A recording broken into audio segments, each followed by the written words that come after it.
You would be in an impossible situation if God showed you your perfection. It is curious that the perfect must now be perfected. In fact, it is impossible. But you must remember that when you put yourselves in an impossible situation, you believe that the impossible was possible.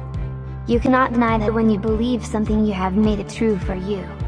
When you believe what God does not know, your thought seems to contradict His, and this makes it appear as if you are attacking Him.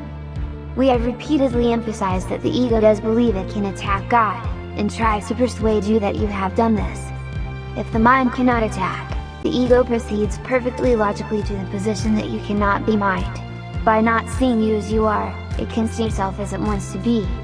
Aware of its weakness, the ego wants your allegiance, but not as you really are.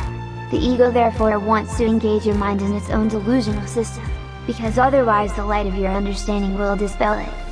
Abilities must be developed, or you cannot use them. This is not true of anything that God created, but it is the kindest solution possible to what you have made. In an impossible situation, you can develop your abilities to the point where they can get you out of it. You have a guide to how to develop them, but you have no commander except yourself.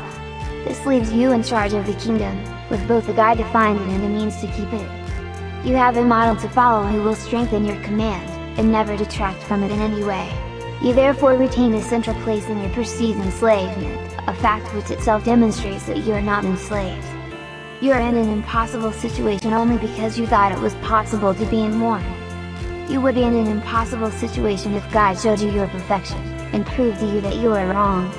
This would demonstrate that the perfect were inadequate to bring themselves to the awareness of their perfection, and thus side with the belief that those who have everything need help, and are therefore helpless.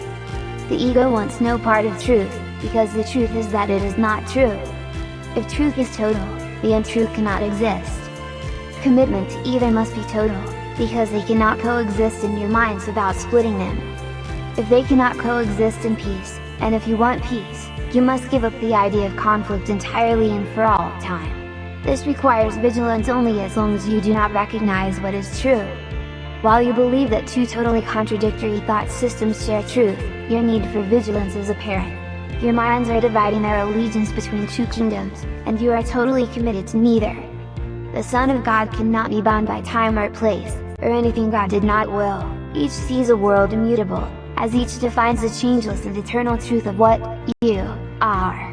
And each reflects a view of what the Father and the Son must be.